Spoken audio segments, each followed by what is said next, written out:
Welcome to the Upper Room at St Clement's Church, Manchester. Join us as we discuss the Bible, theology and life.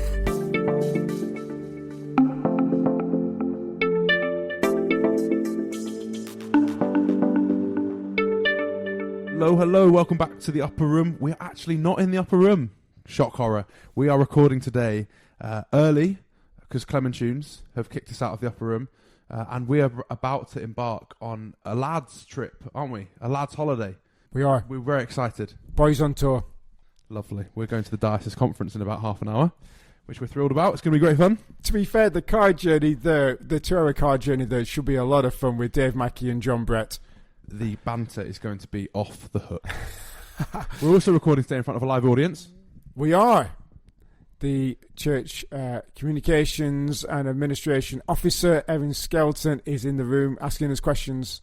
Social media mogul.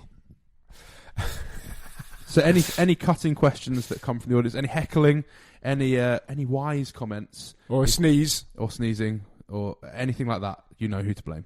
We are looking at Philippians chapter 2. Nice. Where are we up to in Philippians, Paul John? Well, we are in the section thinking about what it means to walk worthy of the gospel, what it means to live as a Christian, basically. And Paul has been talking about that since chapter 1, verse 27. And to begin with, he talked about standing firm and being united, and that involves, of course, unity involves humility. And then he gave us the example of Jesus. And then last week, in light of the example of Jesus, you spoke about working out our salvation. We need to work out what God has worked in. So God is the one who saves, and yet we have a responsibility to live out that salvation. And this week, verses 14 to 18, is Paul's concrete, specific, detailed description of how to do that. How do you concretely, specifically live like Christ? Work out your salvation. It is very concrete. It is very specific, isn't it? Why? Do you have any thoughts on why he goes where he goes with his specific examples? Well, I said yesterday in the introduction to my was it into my no, it was in my sermon. I mentioned that there seems to have been some issues in the church, and that may be why he begins with the words grumbling and disputing, because there may have been some falling out, and even though Paul is filled with joy at the Philippians' gift and talks about them being filled with joy, or should be filled with joy, I wonder if there's some stuff going on. So we've got Euodia and Syntyche who've fallen out. I just wonder whether there is this, and that it happens in church life. And grumbling and criticisms and disputing and arguments. And so Paul wants to address that. He wants to say, look, in the church, you shouldn't have this. And in fact, as Christians, you shouldn't have this. And that has an impact on the world when you don't. I find it really fascinating that the call to work out your salvation with fear and trembling, that we talked about last week, comes in the midst of, earlier in chapter 2, the kind of doing nothing out of selfish ambition, considering others more significant than yourselves. And then this passage from this week, doing all things without, what does it say, grumbling or disputing. I would naturally read work out your salvation with fear and trembling as a very individual thing that I'm to do on my own, that comes from my quiet times, my walk with the Lord. But actually it's stuck right here in the middle of community living. What's more important? That I work out my salvation with fear and trembling on a personal level, or in the context of community? Both. In fact, we work it out personally in the middle of community. That's just the way we do it. And it's interesting when he talks about what worthy of the gospel, it's standing in chapter 1, verse 27. He then talks about standing firm together, being united together. So the whole context is a community context. Because you don't grow as a Christian by yourself in your room. You grow as a Christian as you work your salvation out with others in the life of the community and the life of the church. And would I be right in saying the danger of overemphasizing one over the other is basically, so if I overemphasize community, I might just be all about doing religious things without the heart work that's going on in the background. But if I just do the kind of working stuff out on my own, I could be in danger of becoming proud because I'm not doing it in the context of relationships. So if people disagree with me, or if people, I don't know, aren't quite as informed as I am, I might struggle to do relationships with people. I might struggle to speak truth to people sensitively and kindly and point people to Jesus effectively because I'm not doing that within relationship. I might not even get to know where I need to grow because community often reveals that. Yeah, that's exactly right. But Paul's emphasis here, like you said, is the context of community living. We got that before the example of Christ. You know, that each of you look not only to his own interests but also to the interests of others. Be of one mind. And yeah, so there is something going on in Philippi. Well, there's always things going on in church. You know, people not getting on, rubbing each other up the wrong way. People having questions about the direction of the church. There's always these kind of things. And Paul's saying, look, work together, be united, be humble, think of each other better than yourself. And I loved how you pulled out or showed us that this way of living in response to Jesus, following Jesus' example, is central to our witness as the church. We're called to live among a crooked and twisted generation, live among them, but shine as lights in the world. Yeah, that's right. When Jesus spoke in Matthew 5, we read it yesterday, but I didn't mention it in the sermon. But you know, you are the light of the world. The church is the light of the world, and as the church lives out her salvation together, it's powerful. People take notice. People love a church that really loves and serves the community. What's not to like about having a group of people like that in your area? Paul says you shine in the darkness when you live like this.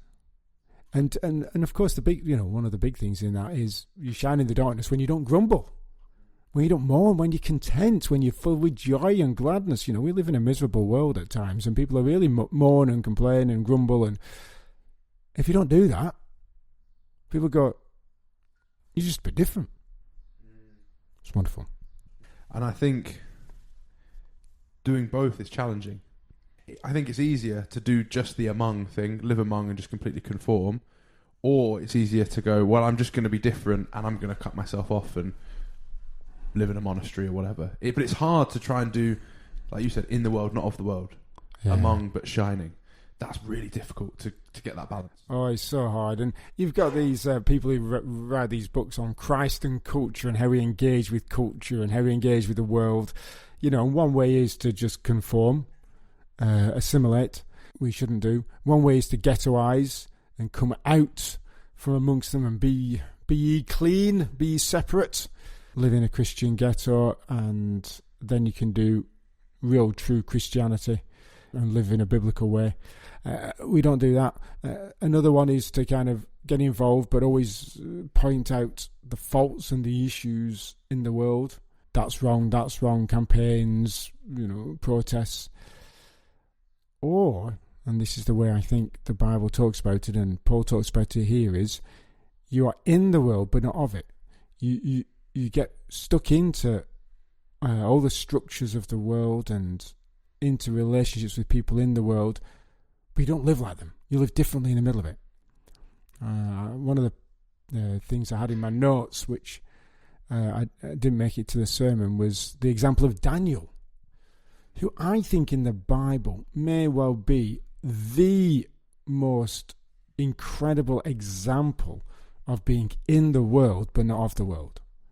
You know, he's prime minister of the greatest superpower maybe ever, Babylon, and then he serves the Persian Empire afterwards as prime minister or that sort of role.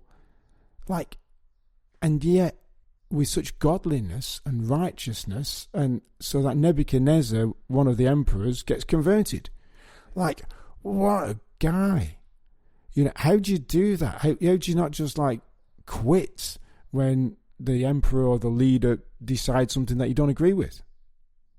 Amazing. There's something about a light I'm just mulling on that picture of light. Light is so obviously different from darkness. And if I'm picturing a film scene where someone's stuck in like down a ditch or in a tunnel, and suddenly the light breaks in, and it in one and the same time, it kind of blinds them, and they go, "Whoa, what is this?" There's something powerful and almost too much about it. But then they start to get their bearings, and they kind of stagger towards it. So as we shine as lights, hopefully, as we shine as lights, we will look distinct and different. The Christian should look different, as light does from dark. There will be people who kind of pull back from the light, but there will be people, hopefully, who are really attracted to the light, who come towards the light and who embrace the Lord Jesus. Yeah, it's always the way. Are there specific ways you think as a church we can be in danger of either not being light, bright and shiny enough and just kind of blending in, or even ways that we don't live among enough, ways that we don't get the balance right? Yeah, I think I fail all the time in lots of different ways. Any specific ways? I think one of the dangers, and this is maybe a specific danger, is you kind of go along with the world, and then when you differ from the world, you kind of like withdraw from it at the specific point where you differ from it. So if it's a difficult conversation on a topic that you would have a very different view than the world, then you get to that topic and then you just stay quiet. Or you live like the world. You take your children to the Saturday morning football. You get into conversations about that. You get into conversations about music, and then it's like Sunday. Oh, I don't really talk about church. Don't really talk about my faith. Again, hiding from the world. And we've talked about it before, haven't we, Henry, about some of these footballers who are so out there with their faith in the middle of like high-pressured football games, in the middle of kind of what has historically been not a very that Christian environment. And yet they're standing up for their faith, and it just comes naturally. I just want to thank God for helping me score that goal, and being with us. He's always so good to us. It's like, wow. So that's kind of what I want to be like. That's really helpful, and I liked what you said on Sunday about if we're not, the call here to do all things without grumbling or disputing is also a call to joy, and that might have been hard to hear if you sometimes you come to church and you are feeling a bit battered and bruised by the week. But I wonder whether if we're walking with Jesus over a long period of time, all the way through Philippians is the call from Paul, just even though he's sat in jail, is the call to rejoice and to hope in God, and I was watching an interview the other day. Stephen Bartlett, Diary of a CEO, one of the biggest podcasts in the UK. He was interviewing John Lennox. Amazing interview. And John Lennox, massive brain, professor of mathematics at Oxford, and amazing Christian apologist. So it was amazing to see him being interviewed by Stephen Bartlett. But at the end of this interview, Stephen Bartlett, who is, to be fair to him, really open to this kind of stuff, and he is really exploring faith at the moment. He said to John Lennox, that he thought the greatest evidence that he had been struck by as they had talked. And he said it was the same when he interviewed Wesley Huff a couple of weeks earlier, who was also a Christian apologist. He said the greatest evidence is just a joy that flowed from them, a peace. He referred to it as a non-anxious peace, a non-anxious presence. That there was just this kind of this freedom and joy and kindness and warmth that flowed from their conversation, which he saw as different and distinct from all the other big brains he's been interviewing.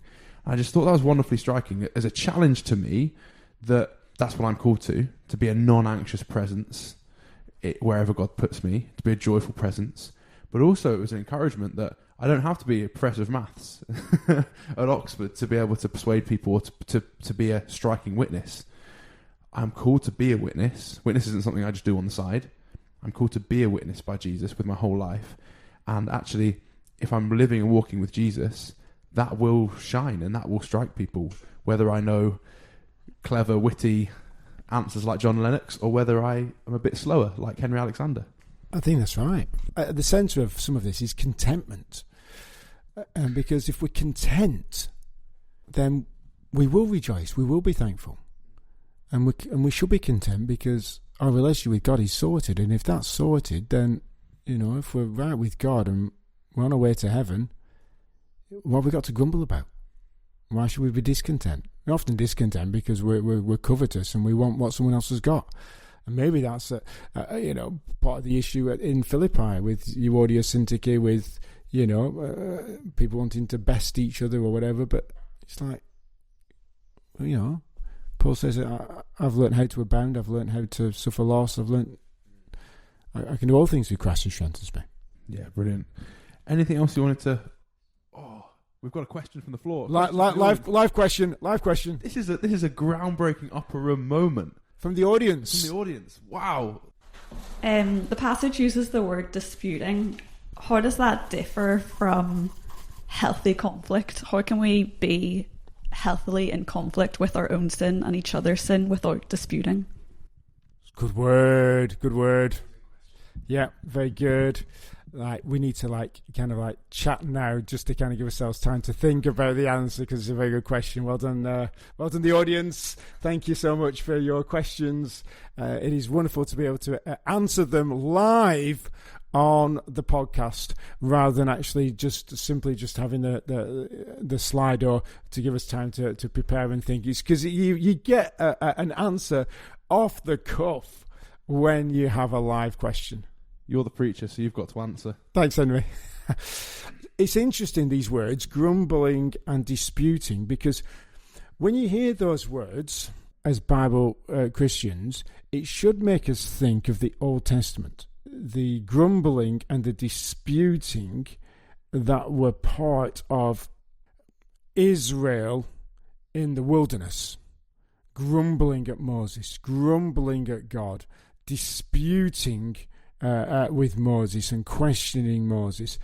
I wonder if that's in the background there in terms of Paul's thinking. He doesn't make it clear, but it's hard not to think about those two words together and to think about those two words in terms of the Israelites in the Old Testament.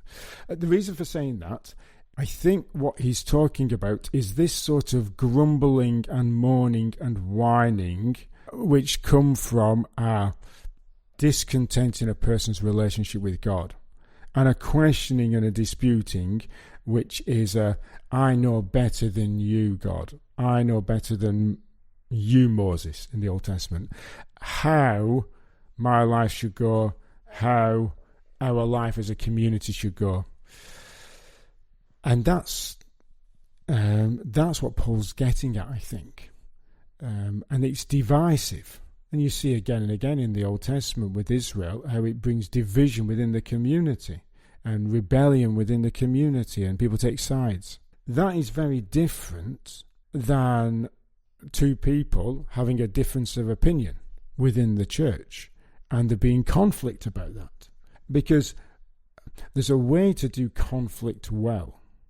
How do you do conflict well? Well, it's by saying, well, this is what I think, and the other person saying, well, this is what I think, and giving reasons for it and discussing it appropriately. And at the end of the day, you can either say, well, let's agree to disagree on this, or, let's get somebody else in to say, well, what do you think? Or you might say, at the end of the day, I think this, you think this, I want to prefer your needs to mine, let's go with you. And now if people are doing that within the life of the church, that's brilliant. On a mundane level, should you have chocolate brownies at the event, or should you have lemon tarts at the event? I think we should have chocolate. I think we should have lemon. Well, both. Honestly, I love that liberality, Henry. That's my humble opinion. Yeah. So I think that's right. If there is a real issue, then you can confront somebody and say, this is what's happening, or what you're doing. This is how it makes me feel. I prefer it if you did this instead. What do you think? And so on a one-to-one level, you can talk it through like that. Yeah, Henry, any further thoughts?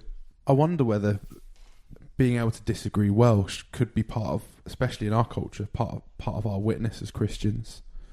Like in our current culture, if you disagree with someone, it often leads to some sort of polarization, or we've seen on the news recently, politics has become more and more polarized and fractured. And can we as Christians be people who hold different views, maybe even different political views, but that's not the center of who we are?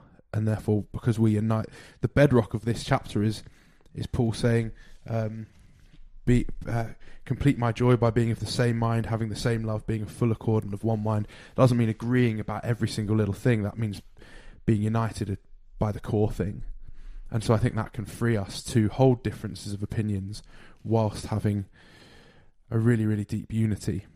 And actually, I think if I'm considering, as it says in the next verse, considering others more significant than myself, I will both be willing to lovingly help someone in the context of unity in Christ and a trusting relationship, lovingly help someone see an issue in their life that is maybe getting in the way of their relationship with God or being destructive, but I will also be just as willing to see that issue in my own life when someone brings it to me, because actually my identity isn't found in myself, but is found in, it's a shared identity in Christ, which frees us to do loving disagreement and to filter what truly matters. If something's not a salvation issue, I can disagree on it and lovingly hold those things within community. And what a beautiful picture that can be for our culture to look in on. People from different backgrounds, people from different political persuasions, people from different football teams,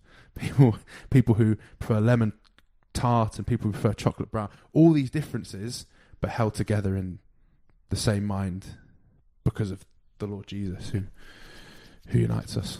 Yeah, I think that's really helpful, Henry. One final thing I'd just say on it is depersonalised stuff. One of the dangers in discussions and disagreements is that we personalise things, and you can easily do that by saying, rather than this is wrong, you are wrong. Rather than the way you did that was inappropriate, you're inappropriate. And you personalise it and attack the person. And we should never do that, either with Christians or with people outside the church. Because the issue is always the sin when there is an issue, not the person who commits the sin. There might be consequences for that person who does that, but it's the sin that we want to deal with, and we want to help each other deal with that. And so when there is a disagreement because somebody's wronged somebody else, let's pick out the wrong, and then let's talk about it, let's deal with it, and let's move forward together.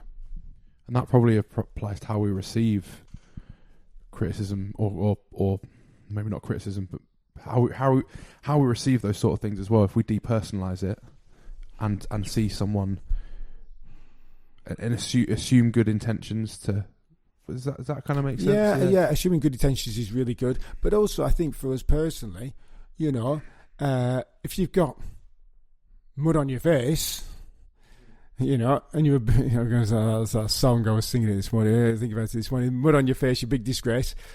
We want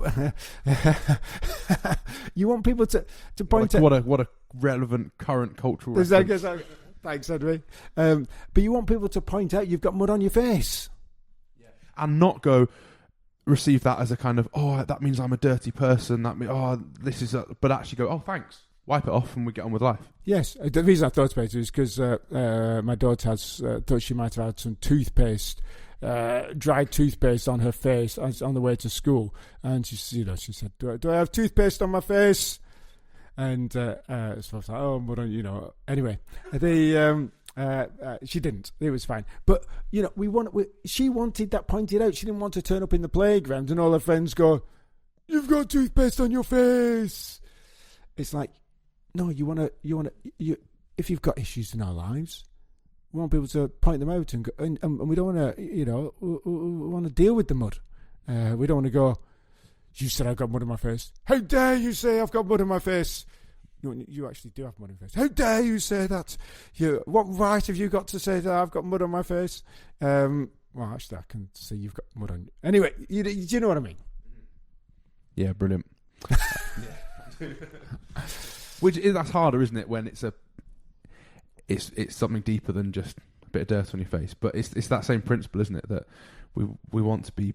If we're pursuing Jesus together, then I can accept that there's going to be wrong stuff in my life that needs to be dealt with, and my hope isn't in my own performance, but is in becoming more like Jesus, which should open me up to someone saying, "There's a bit of mud going on." Yeah, it's interesting. Like it feels deeper. It feels more personal than saying you've got mud on your face.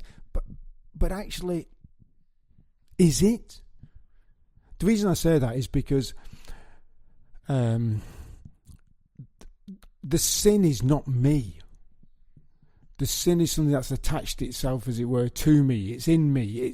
And one day it's going to go, and the full and the true and the real me will be revealed really well in glory. But that's what Paul says in Romans 7, where he says, it's not me who does it, but the sin within me. And so depersonalizing stuff, even when you attack your own sin and deal with your own sin, depersonalize it. One of the reasons I think sometimes we don't want to deal with our own sin is because it feels too personal, because we see it's too much as a part of us. No, it's not a part of us. Get rid of it. Don't belong here. Get out the house. It's like you had that removal van. I'm thinking of, we were at a conference once, and Justin Bardi, the Archbishop of South Sudan. Oh, good man. He was like, if in my country, if there's a snake in the house, we don't let the snake stay in the house. We get the snake out of the house. Yeah, kill it. You kill it. I think you might have nicked that for a sermon illustration. No, Paul Shepherd told me something similar when he went in Uganda. And Black Mamba. Yes. He wasn't actually black, and he wasn't actually a mamba. Paul told me afterwards. He said he was brown. No, black mambas are brown. That's it. Sam Higgs said black mambas are brown. They're not actually black. That was it. Might be a secondary issue. It was a black mamba, but they're actually brown. I think that's what I got wrong. Anyway, because I said he was black. Anyway, not to worry. All of that to say, you kill it. But you kill the sin. You don't kill yourself. You kill the sin that's in yourself. Anyway, all of that to say, depersonalize stuff with other people, and even in terms of yourself. So when somebody criticizes you and says you got mud on your face, you got, oh, show me, you help me to wipe it off. Yeah, nice, brilliant, Aaron. Thank you for your question. What a great question. You're welcome back anytime. This time tomorrow, because we've got to get off on our lads' trip. So this time tomorrow. Live differently. Live like Christ. And you'll shine as a light in the world. Brilliant, Jumpy. Thanks so much for your thoughts and for that sermon. Thanks, everyone, for listening to the podcast. Thank you for questions, and thank you for engaging and joining us on this episode of The Upper Room. Do feel free to catch up with our sermons on YouTube, or there's various different resources on the church website. And most of all, we'd love to see you on a Sunday morning at 10:30 or a Sunday evening at 6:30. But wherever we see you, we'll catch you soon. Goodbye. God bless.